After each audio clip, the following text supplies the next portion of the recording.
সে কোন বন্ধু বলো বেশি বিশ্বস্ত, কার কাছে মন খুলে দেয়া যায়, কার কাছে সব কথা বলা যায়,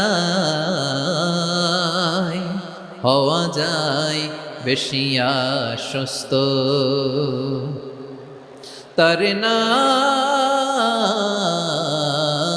আহমদ, বড় বিশ্বস্ত।